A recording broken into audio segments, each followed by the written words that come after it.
Hello and welcome to a new episode of Interpreting India. From geopolitical complexities to economic uncertainties, India faces critical challenges in its quest for a more prominent role on the world stage. This season, we at Carnegie India continue to bring voices from India and around the world to examine the role of technology, the economy, and international security in shaping the future. In today's episode, we're going to dive into the issue of AI in the military domain. The increasing use of AI seen across conflict zones has prompted concerns about the erosion of human oversight, diminished accountability, and the potential for faster decision-making cycles that could escalate tensions or conflicts. The international conversation on regulating military AI gained formal momentum in 2023, with the REM summit being hosted by Netherlands and South Korea jointly, which gathered diverse state and non-state actors to address the challenges and opportunities in the use of AI in military contexts. The summit also served as a platform for the United States to front its political declaration on responsible military use of AI and autonomy.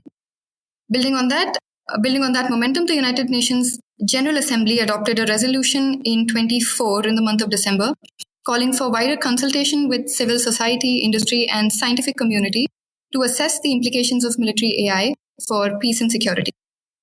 The governance landscape today remains fragmented. In parallel, a focused dialogue on more advanced autonomous weapon systems, known as lethal autonomous weapon systems or laws, has been ongoing since 2016. Despite years of discussions, meaningful progress on governance has been limited. There are fundamental disagreements that have persisted over a range of issues, including whether binding treaties or voluntary national commitments should be the way forward. Disagreements persist over the definition of key terms and over whether existing legal frameworks are sufficient or if new norms will need to be developed. At the same time, countries that face volatile security environments and neighborhoods often cite the strategic necessity of developing cutting-edge AI capabilities to maintain an edge over their opponents.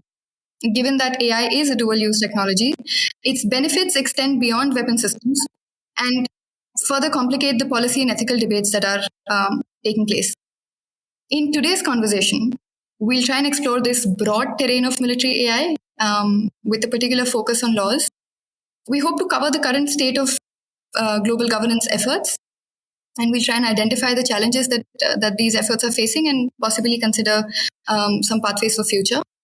We'll also then expand the discussion to talk about other emerging technologies that by themselves or through their interaction with AI could destabilize security environments. And then finally reflect on what it would take for today's disarmament and arms controls framework to adopt to this rapidly evolving technological landscape. I am Charukeshi Bhatt, research analyst with the Technology and Society program, and your host for this episode. Joining me today is Shimona Mohan, a leading voice at the intersection of security, emerging technologies, disarmament, gender, and ethical governance. Shimona is an associate researcher at the United Nations Institute for Disarmament Research, or UNIDIR, which is a prominent UN think tank in Geneva. She was recently named one of the 100 brilliant women in AI ethics for the year 2024, which is a testament to her contributions to the field. Her research focuses on technologies such as AI and cybersecurity, examined through the lens of gender and ethics. She has contributed to high-level discussions across many platforms, including the UN General Assembly in New York, UNESCO in Nepal, the group of governmental experts on laws in Geneva, the REM summit in Netherlands and South Korea, and many others. In some of her more recent work, she has engaged with the critical issue of bias, both ethnic and gender-based, in AI systems, and her work highlights the gaps in current governance efforts that tend to overlook this dimension of bias. We're looking forward to exploring some of that in today's conversation as well. Shimona, we're so glad to have you join us today. Welcome to Interpreting India. Thank you so much, Charukeshi. It's a pleasure to be here. Lovely. So I'm going to begin by a very first order question. The world today is strife with conflicts, and military action has become, unfortunately, more common than one would want to see or hope to see. And it is safe to say, and my understanding is that it has become so common is because it is increasingly being powered by a technology that is so diffused and is becoming more and more accessible. And this has caused revision in war fighting and also some of the military doctrines. Experts have started to talk about war fighting strength, not in terms of tanks, but in terms of drones. My first question is, what are your reflections on this growing use of AI in conflicts today? And then what are some of the trends that you're noticing emerge out of this phenomena? Thank you for that question. I think this is sort of a cardinal question to start off this kind of discussion. And when it comes to AI in contemporary conflicts, I think there's no particular characterization that we can point at and say this is what AI in the military looks like. But there is no doubt that there is a massive proliferation of AI within military applications. So we know from recent conversations that military expenditures across the world, across technologies, and across weapon systems are at an all-time high. I think in the past couple of years, we've seen numbers reach as high as $2 trillion, which is the highest it has been since the Cold War. And of course, new technologies like AI are lending these billions of dollars to this kind of military research and application. So there is definitely that more financial aspect of it.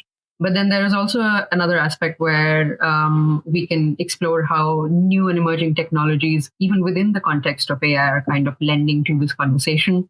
We know that AI is dual use, which means that the same technology can be applied in civilian applications as well as military applications, which kind of makes it a bit of a dark horse when it comes to the application of technology within military systems. But recently, we've also had conversations around how this new technology, especially large language models or synthetic data, might also help with military-related applications of new technologies. So definitely one of the things that we're seeing coming up quite often is conversations around AI proliferation when it comes to military applications. We talk about retrofitting or repurposing commercial unmanned systems for combat or other military functions. We also speak about malicious uses of LLMs or open source models and their proliferation for either military purposes or malicious purposes, depending on who's applying it. So there is definitely a little bit of a trend where we see several militaries and several security-oriented audiences kind of rush to this AI race. And the ways and means in which they do it is different according to their context. But it can be said on a blanket level, there is definitely a rise of technology-oriented conversations and interests across the board. Right. Thanks. And I think it's good that we've alluded to the dual use aspect of AI in our sort of opening remarks, because I wanted to talk about, actually wanted to get into the, when we're speaking of AI in the civilian context, experts allude to two different categories of risks that emanate out of the use, which is one, risks that are inherent in the design of AI systems and solutions. You spoke about large language models, and if those kinds of models are trained on unrepresentative or non-representative data sets, they produce bias that then can cascade into social or economic negative effects. And secondly, then there are risks that emanate from how AI systems are used or deployed on the field. And those risks have to do with the interaction with the different kind of actors. And so there can be risks like misinformation and deep fakes and IP infringements. But in the specific context of peace and security, what are the risks that stem from AI uses? There are experts like, I was reading recently, and Eric Schmidt wrote about, and he said that AI can potentially enable states to acquire complete dominance, and there are also people in the industry, names like Alex Wong, who sort of second this opinion. So that happens in the civilian domain. But what are some of the very specific ways in which AI affects peace and security? No, for sure. This is also kind of the crux of the conversation that we lead at UNIDIR, which is to kind of delineate the kind of risks that AI produces when it comes to the application of it in the context of peace and security. So one of our recent research outputs actually established a taxonomy of these kind of risks.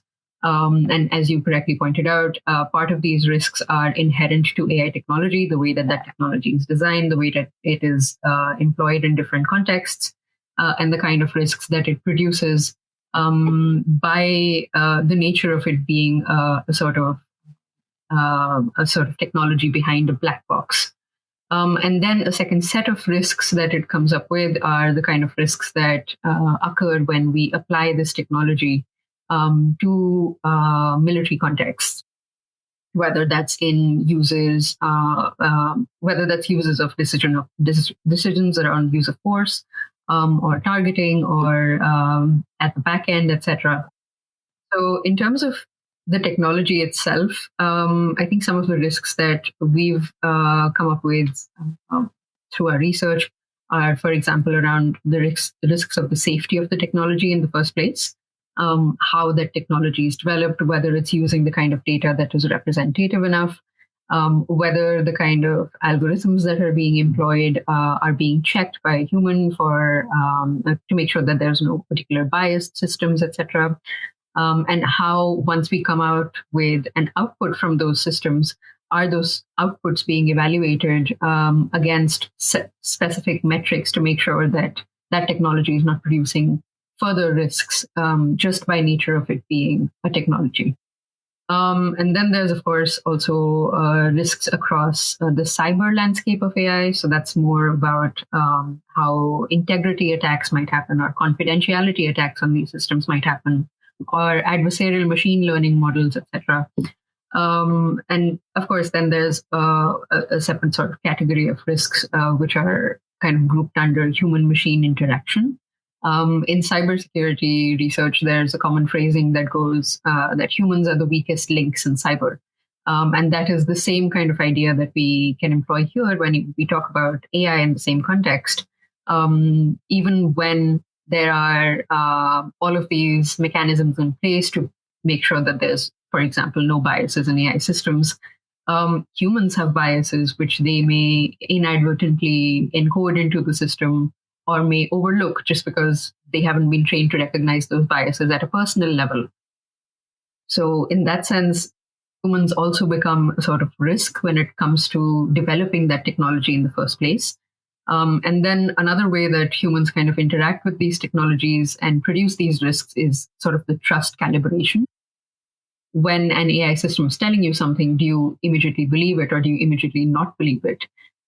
So those are also the kind of risks that we can think of when we talk about the risks of AI technology as a technology. But then when we think about how it's applied in military contexts and the kind of risks that might produce, this is a very long and healthy conversation that's happened in the intergovernmental space as well, especially with, for instance, AI forecasting tools or early warning systems that can produce sort of misfires, which tell you that there's something coming when there actually isn't anything coming. So that's kind of like a miscalculation in itself. But then there's also intelligence that is based on the kind of data that AI systems are giving you, which may or may not consider the context of the situation. And it is within these kind of harder military contexts where it's very important to have an idea of the broader environment in which the system is operating, in the lack of which we kind of risk coming out with results which might not be aptly representative of the situation.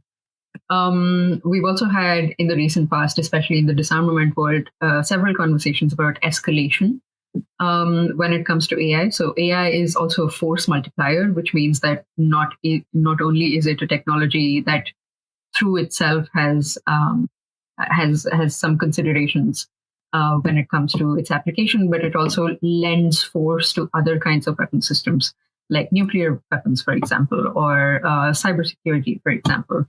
And the kind of consideration within the disarmament circles is, what if this kind of technology escalates those risks even for example, nuclear risks, or, as you mentioned, disinformation in the cyberspace. There's also, as I mentioned earlier, also a risk of proliferation, and not just proliferation of AI systems in the first place, but also weapons of mass destruction, biological and chemical weapons, etc. there have been previous studies and research within the academic field, especially through large language models, which have shown how easy it is to create new weapons in biological weapons or chemical weapons, just by putting in prompts into large language models, and that then lends a whole different sphere of risks, which we don't particularly have much of an idea how to combat yet.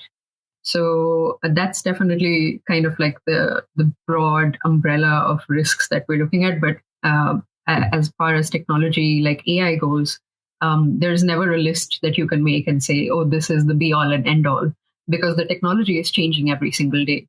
And the way that it's applied is changing every single day as well. So while we have this kind of broader idea of how these risks might manifest at this point, these risks are very, very prone to change in the recent future, in the near future as well. Right. No, I hear you when you say that there cannot be an exhaustive list of risks that we consider when thinking of AI in the military context. But what I do understand is that the nature of these risks is very distinct from what we would imagine or what we would think about when considering technologies of the past or weapons of the past. Actually, that's a better word to use here, because risks that stem out of AI, they don't fall in the category of harms that are going to be a singular event at a certain point of time. They are risks that have to be dealt with every day, and the methods of avoiding those risks are more recalibrative and have to be there will need to be a reiteration of methods and thinking on how to manage these risks, which is different from how disarmament processors were trying to look at weapons in the past. What I'm trying to get to is, what do you think are the implications of this new sort of era of weapons that are enabled by AI on the processes that seek to govern the use of these weapons?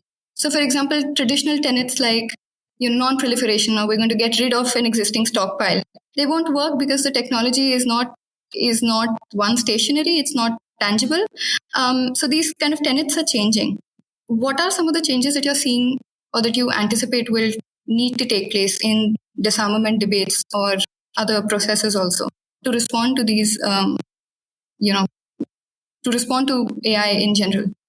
I think that's a $1 million question. When we talk about weapon systems in the disarmament space, I think we kind of divide them in a way that makes sense in terms of how we've carved out spaces for them, processes, forums, conversations, etc. So there's different conversations around nuclear weapons. There's different conversations around space-oriented security.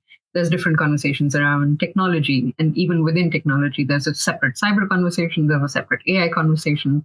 So there's a lot of silos within which the disarmament space kind of operates. And I think now that we are coming up with the kind of all-purpose technologies like AI, which can be applied within every single one of these spaces, it definitely lends weight to the idea of establishing perhaps more common spaces of discussions around them. There have been, of course, several conversations where all of these systems are discussed in some. The UNGA, for example, the UN General Assembly, has dedicated days and weeks where they discuss this every single year as a whole. And a lot of the times in several conversations for other weapon systems, for example, chemical weapons, etc., conversations around other weapon systems also seep into the discussions of that day. So there is a little bit of an overlap when it comes to how we discuss these systems, but I think on the whole, we're still talking about them in different spaces with different actors who are experts in this, or different states, which depending on how important particular conversations are to them. But within the academic space or the civil society space or the research space, we try to form as many links as possible to make it easier for also the policy audiences to get a sense of how these technologies and these systems are interacting with each other. So there's, for example, within UNIDIR itself, I can tell you, we have quite a cross-program approach towards some of these systems. I myself sit across two systems around integrated approaches to disarmament, which is the Gender and Disarmament Program, and the Security and Tech Program. So within my role, for instance, I look at how gender kind of intersects with these emerging technologies, and how differentiated effects on different kinds of population can be perpetrated on the basis of this technology. I have colleagues who look at, for example, conventional arms and new technologies.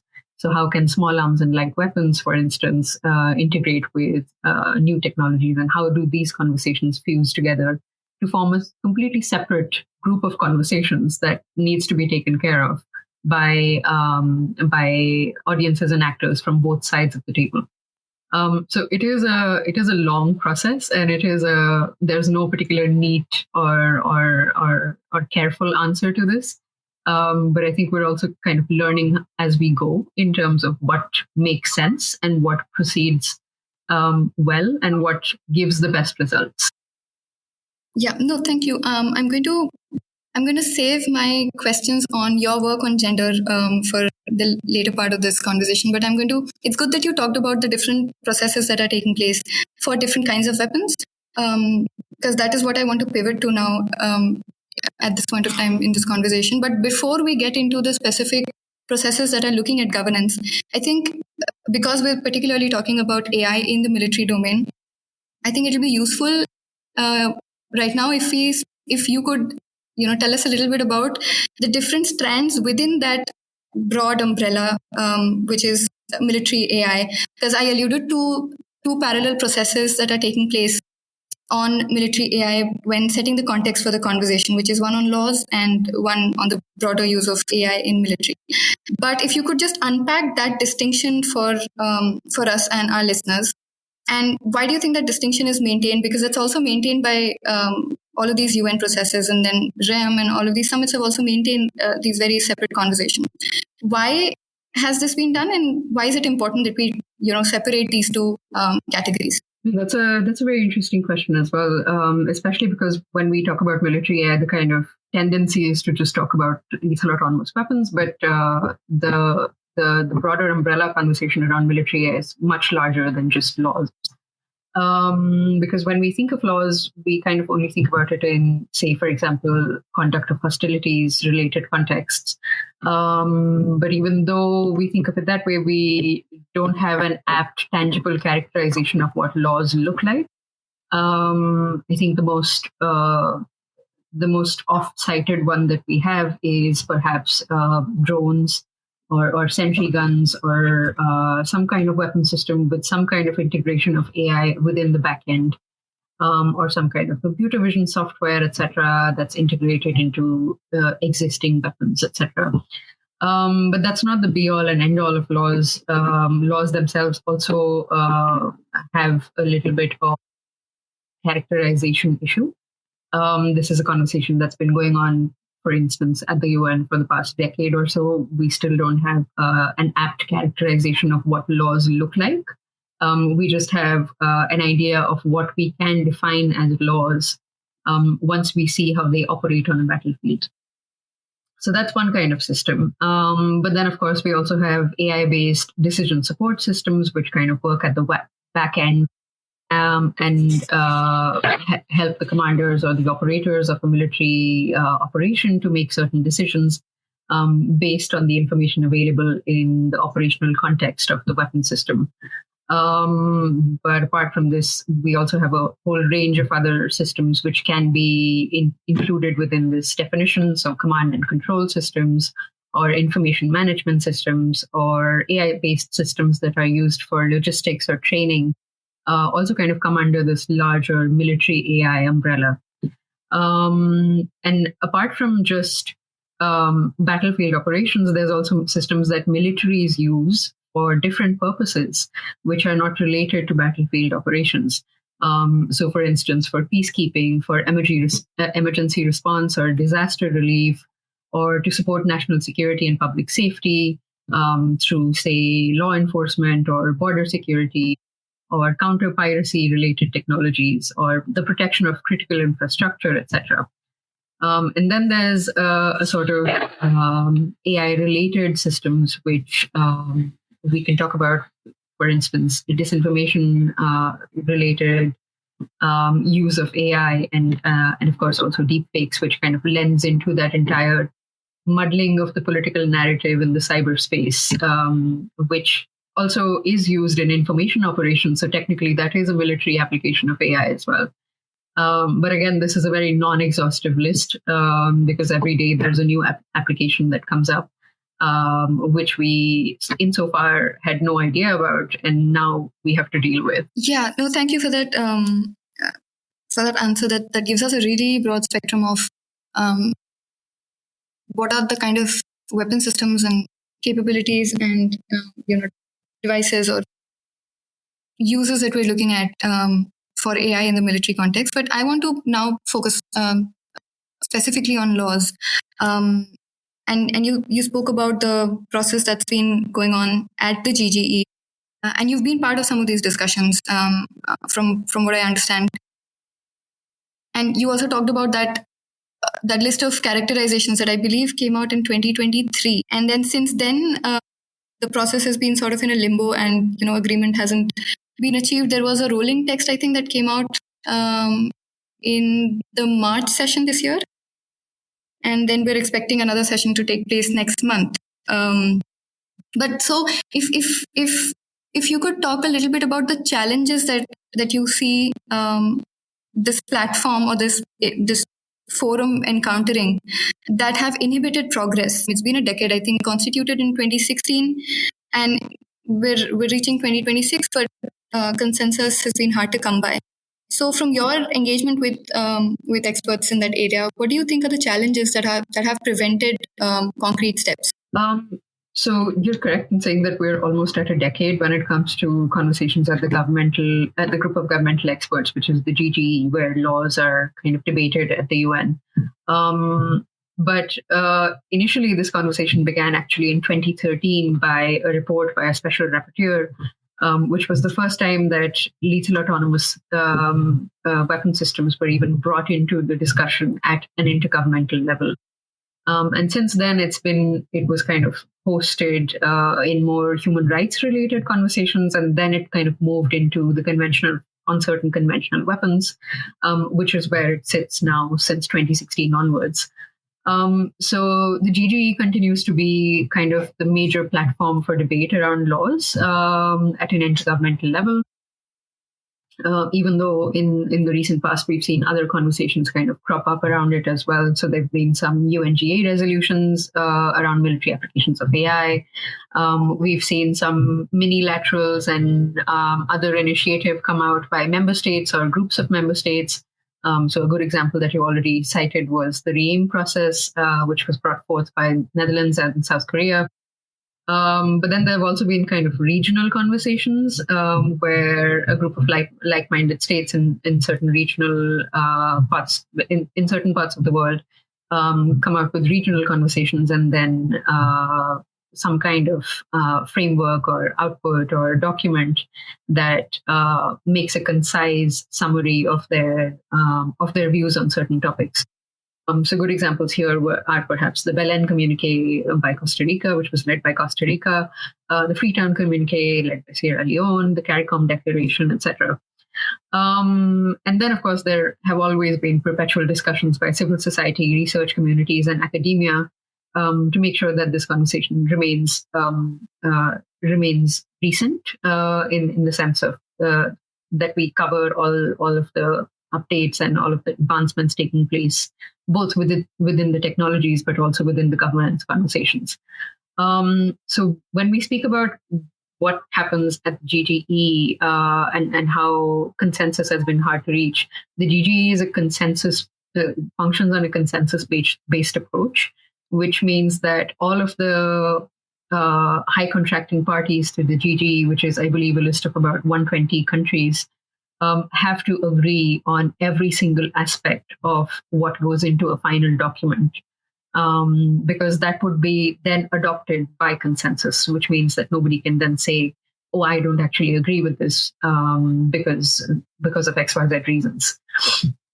So this is why the conversation has been happening since 2016 and continues to this day without consensus on very critical elements of the conversation. And while those elements have kind of changed over the past decade, some of them have remained contentious even to this day. So, as you mentioned, next week, in fact, we're having the second session of the GG for 2025. Where some of the major conversations will be held on the basis of the rolling text that the chair of the GGE has been discussing every single session. And some of these range from long-lasting debates around definitions and characterizations of the technology. What do these technologies look like? What are its characteristics? How should we deal with the kind of ambiguity that comes from not having a definition of these particular systems? And then there's also other conversations which have also had a lot of debate within this context. For example, lethality. Since we talk about laws, we always say lethal autonomous weapon systems. And one of the major points of debate is also whether lethal is required there at all, whether a system that's non-lethal by design can also be within this autonomous weapons umbrella. So what exactly are we talking about when we talk about lethal autonomous weapon systems? Another kind of broad box of things that has lent to this discussion is also how do humans and machines interact within this context? So recently we've been talking about context-appropriate human control and judgment, which has replaced previous concepts like meaningful human control or human control and judgment. And this is the kind of wording that seems to be the lowest common denominator when it comes to countries being amenable to adopting it or agreeing to its adoption by consensus. Then another kind of set of things that comes up quite often in the conversation is a two-tier approach to laws, which is what kind of laws do we want to ban and what kind of laws do we want to regulate, and what is the metric of distinction between these two categories.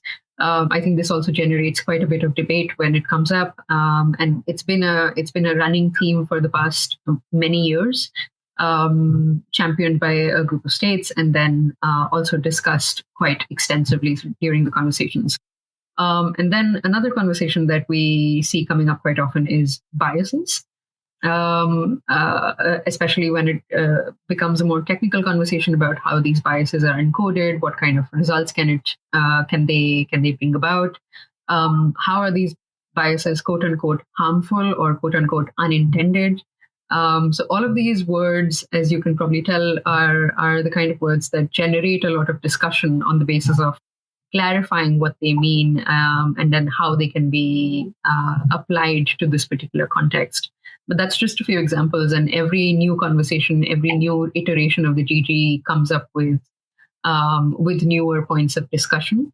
Thankfully, for some of these, we've reached consensus already.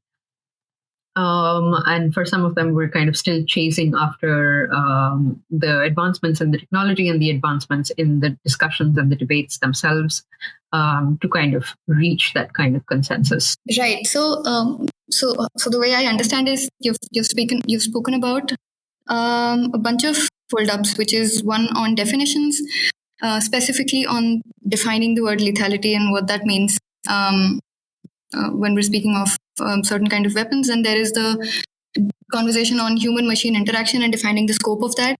And I think the accountability debate or that strand of the I think the accountability conversation also links up with this human-machine interaction debate. And then there is biases.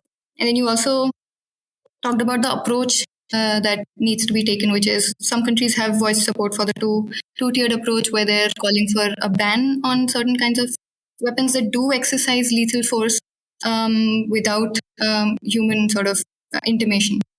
So those are the kind of hold-ups.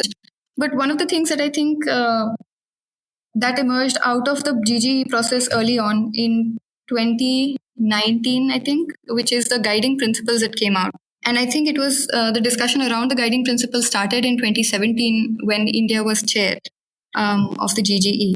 And I think the guiding principles sort of affirm the applicability of international humanitarian law to laws in general. And that is one thing that I think states have not, disagreed to.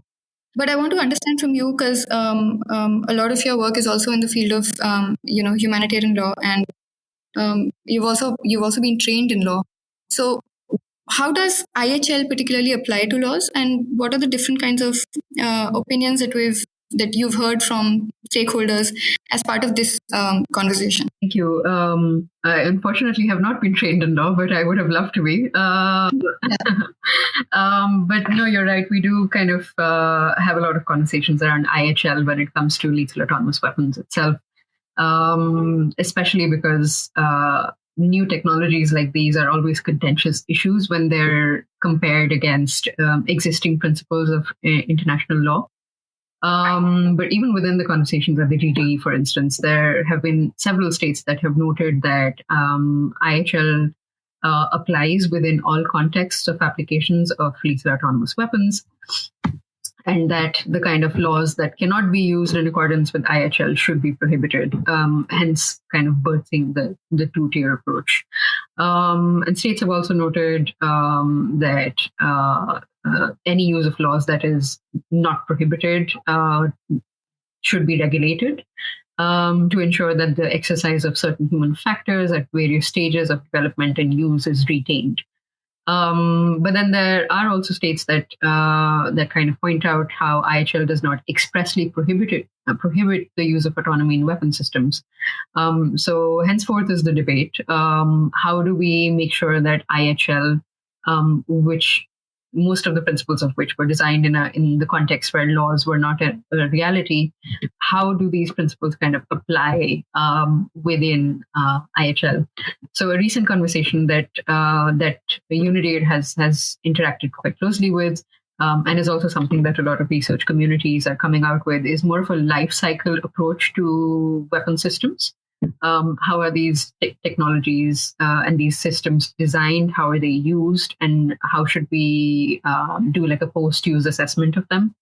And then how do we apply IHL to this kind of life cycle approach when it comes to laws? So this kind of life cycle management is also being actively explored at a policy level across and within regions, and it kind of looks at the interventions at each stage of the technology's life cycle to foster compliance, or from conceptualization to design, to development, to testing, evaluation, deployment, use, and possible decommissioning of the system as well.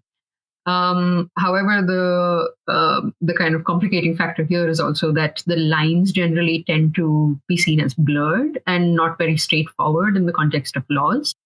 But when we speak about it from this sense, for example, let's say in the before application stage in the life cycle of the weapon systems, so in the study or the development or the acquisition or adoption of a new system, this is what Article 36 of the additional protocols of the first additional protocol 1 of the Geneva Convention talks about. In any of these contexts or means of methods of warfare, a high contracting party is under obligation to determine whether its employment would, in some or in all circumstances, be prohibited by this protocol or any other rule of international law applicable to this party. So this is kind of where we draw the pre-application IHL perspective from, which says that even though these weapon systems are not within the context of laws in writing, in black and white, even if they are not included, these systems should not create any additional harms, or states are under obligation to see that none of these systems would be prohibited by regular application of this protocol or any other protocols of international law. So this is the kind of IHL implementation that comes in during the testing and evaluation phase or through legal reviews of new weapon systems. And that's kind of what we talk about here. When we talk about during application, there are very well-known principles of international humanitarian law around precaution, around proportionality, and around distinction, which is where the conversation also comes in about how these systems, when applied in a military context, should still abide by IHL. And this is where also conversations around human-machine interaction, context-appropriate human control and judgment, and minimization of civilian harm kind of come in. So the Martens Clause is also an oft-cited principle of IHL, which talks about how states in areas that are not covered by specific treaties or regulations already, even there, civilians and combatants remain under the protection of the principles of international law. So this is the kind of ways that we use IHL in the implementation of the system when it comes to how it's applied within military contexts. And then even after the application of these systems, IHL kind of lends to the idea that there should be investigations or reviews of these systems to make sure that however it was applied in the context of a military operation was within the reasoning and within the broad umbrella of IHL. But of course, this is a very oversimplified perspective.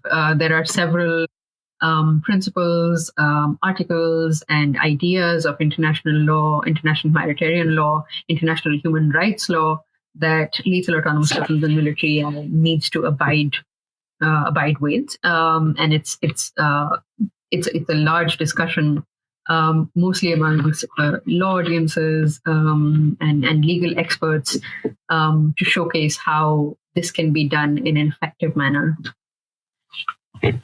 Yeah, thank you for that answer, Shimona. I'm going to turn to now the work that you've done in the field of gender, and ask you about bias, because I think that's an often underrepresented conversation in at least the discussions that I've been a part of. Bias, but particularly gender-based bias, is not very often sort of the top of the agenda. But UNIDIR, I understand, has done a lot of important work on understanding bias, both ethnic and gender-based. And so, drawing from your work in the field, could you speak to the ways in which AI bias manifests, and how is it that these can be mitigated? No, for sure. This is kind of my pet project at UNIDIR and elsewhere as well, so I'm very happy to speak about it. So even within the context of the GGE, biases have been brought up quite often over the past decade or so, mostly within the context of gender and racial biases, and also at a point in time about the umbrella term of social biases. And I think the way that this conversation has proceeded kind of lends to the idea that there's specific technological faults and risks, as we discussed earlier, which need to be countered within this conversation. But the larger picture around biases is much larger than just laws themselves. It's also military AI, it's also AI in general, it's also civilian applications of AI, it's also technology environments, and then it's on a much, much larger level at a societal level in the first place. So to unpack this a little bit, when we look at statistics, it's kind of big picture, because we know that about 92% of software professionals worldwide are men. And these are the kind of professionals who are designing softwares and systems that then lead into this entire AI conversation. We also know within the disarmament space, for example, women represent only 1/3 of diplomats participating in arms control and disarmament meetings. So there is a little bit of a gap there as well. And then we've seen several studies from different systems conducted by different organizations, which show how AI systems themselves are also biased because they're created in this gender vacuum, where both substantively as well as participatorily, women are kind of not part of the conversation in as significant a way as they should be. given that they're half the population. So, for example, in 2021, there was a study that was conducted by Stanford, which did a review of about 130 AI systems employed across sectors, which showed that about 44% of these systems exhibited gender biases and 26% exhibited both gender and racial biases. And these biases could be a result of incorrect, incomplete, or unrepresentative data sets. They could be because of machine learning models that introduce or reinforce or even exacerbate the bias in the data. And they could also, in fact, be human developers and operators' biases that are encoded into these systems because of overlooking the biases in the first place, or not recognizing that those biases exist at all. So evidence of this kind of bias is actually very easy to find this in the civilian space. We don't have as much data about it in the military applications because there is indeed much less research around military AI application in the first place. But from civilian examples, we know from popular facial recognition technologies that some of them don't actually recognize certain faces due to gender or race. We've also heard about job algorithms and recruitment tools, which kind of don't shortlist women due to AI-based assessment of their resumes. We've also known from, say, medical studies and research that many medical algorithms actually deny appropriate care to individuals based on gender or race or even age and ability. So these kind of examples are very, very easy to find, and gender biases in lethal autonomous weapons or military AI systems, if using this particular example as a base, may result in, say, misidentifying women as non-human objects or miscategorizing civilian men as combatants, which then creates this entire problem of bias that needs to be looked at from a policy perspective. So the GGE has come up with conversations around this, especially in the initial discussions, which talked about also the importance of including gender perspectives and striving towards gender balance within the CCW and the GGE itself. But from then onwards, it's become more of a substantive conversation where we talk about the issue of bias being in the context of ethics and operational efficiency of laws. And starting from, say, 2021, after the adoption of the 11 guiding principles, we've also had biases being discussed as a subset of risk mitigation of laws, which is included within the 11 guiding principles. So since then, we've seen gender biases remaining on the agenda as considerations again under ethics, under legal reviews and risk mitigation, and also confidence building measures. In 2024, in fact, a number of member states also released a working paper which highlighted these ways to address biases in autonomous weapons. And this is still an ongoing effort at the GGE, which UNIDIR is always trying to support to the best of our capabilities as well. Okay, thank you. One specific sort of, I wouldn't call it a phrase, but something that I've found that has stuck with me when I was reading a lot of your work on gender is this concept of masculinized militaries and then militarized masculinities. And I think that's really one way. There's a great sort of phrase that captures how specifically gender-based biases can be understood in the larger military context. But that brings me to the last question of the podcast, which is we've covered quite a lot of ground, and now it's going to be. I mean, you can be a bit maybe predictive about it, or what you may, but to you, what does the future of warfare look like? And relatedly, what does the future of governing AI look like? And what do you think, in fact, will the intergovernmental community need to do in order to tackle, emerging risks and the evolving landscape more adeptly? I think that's requiring me to be Nostradamus for a second, because it's very, very difficult to see how this conversation can proceed realistically. I've already tried my hand at kind of trying to predict this when I was writing my master's thesis on the policy gridlock around lethal autonomous weapons.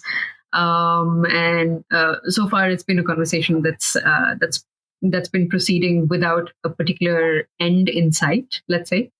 But recently, the UNSG, the Secretary General of the United Nations, actually mentioned that in his new agenda for peace, that all of these states that are discussing lethal autonomous weapons at the GGE should conclude by 2026 a legally binding instrument to prohibit lethal autonomous weapon systems that function without human control or oversight.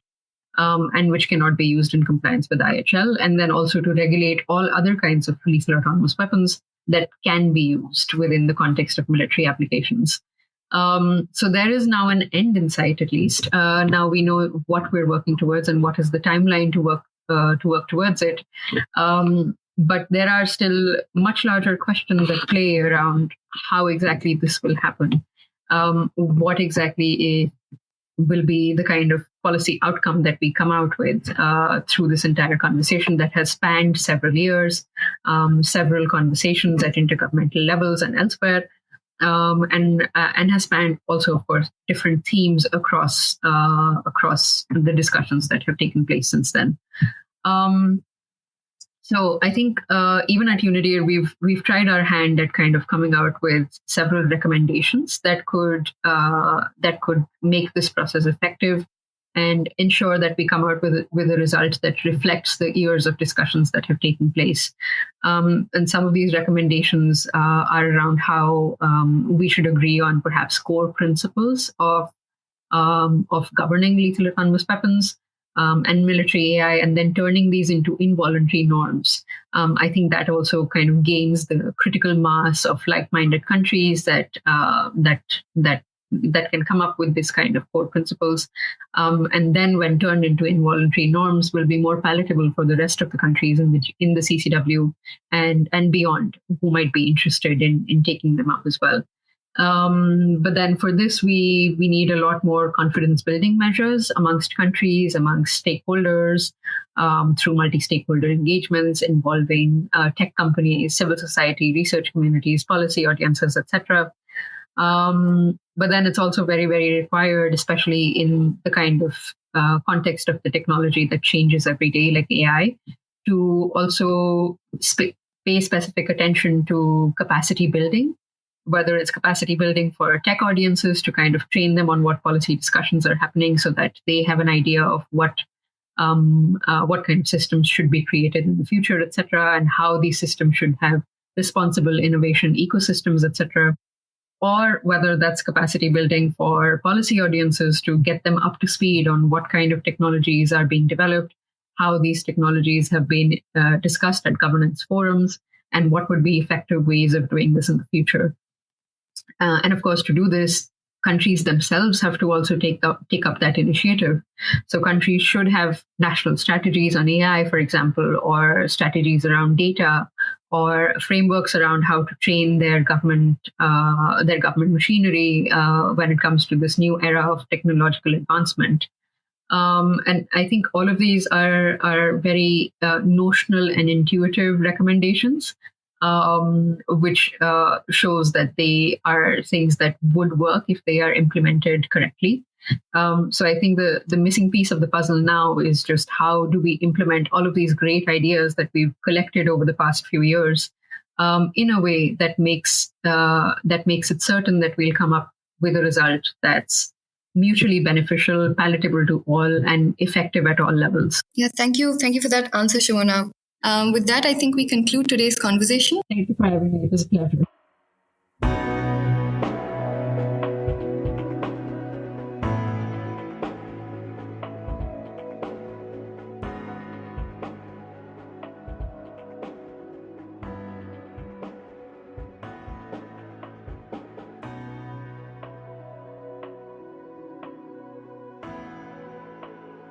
We'll be back in 2 weeks with a new episode. To make sure you don't miss it, be sure to subscribe on Apple Podcasts or Spotify, Amazon Music, YouTube, or wherever you get your podcasts from. And to learn more about the work that we do in our team, you can visit us at carnegieindia.org. You can also find us on social media, on X, Facebook, Instagram. Thank you for listening. Thank you once again, Shimona, and see you next time.